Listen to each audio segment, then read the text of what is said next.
My name is Hong Liu. In Chinese will be Liu Hong. I was 18.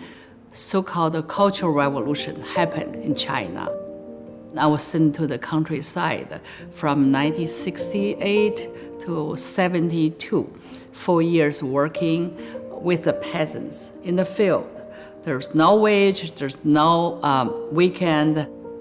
Whenever there's a short time, I always did some drawing of the woman breastfeeding baby, and people are so tired laying on the ground taking a break. I just want to do something else besides just eat and work and sleep.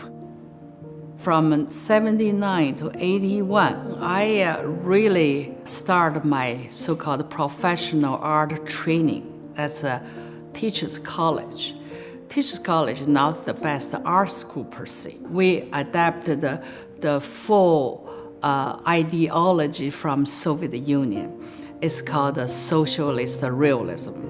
Like Mao Zedong said, art is just part of the big revolutionary machine. You shouldn't be like a screw in the machine. You have to do the great leader, always glowing, always taller than anybody else. The peasants always smile, even working, in the field, harvest. That's not true. I call them socialist surrealism because there's nothing like that in real life.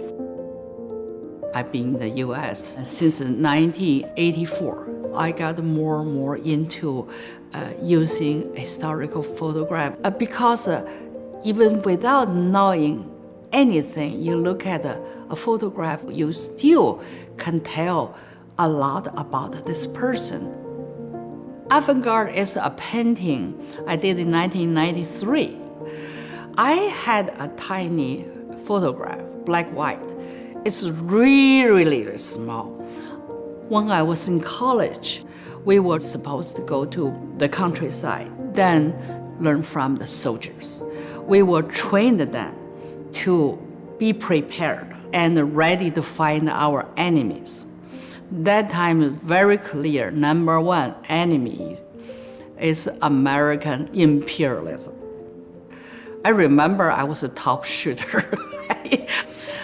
And that picture brought back my memory, that tiny picture of me with carrying a semi-automatic rifle.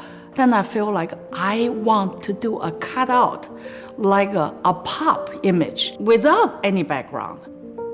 And then the bayonet, I thought there I can do some impressionist pointers to indicate where avant-garde came from. In China, all the art schools taught Impressionism was off track. That was definitely a taboo at that time. It's something bigger, more general than my self-portrait. But also maybe some kind of commemorate of the time artists and even Chinese people gone through. A lot of my paintings are background with circles, washes, and the drips. I think the washes and drips may be a reaction to socialist realism. Because of the training of socialist realism, you have to do everything, with fine details. On one hand, I'm using historical photographs, some really grainy. It's already not too focused, too clear. On the other hand, I think when you wash away some concrete part, it becomes abstraction. And it's almost like to destabilize the work. The wash is also almost like creating a veil, a visual veil. Some part you can focus, some part you cannot. So it's just like history, a lot of erosion, a lot of kind of forgotten part.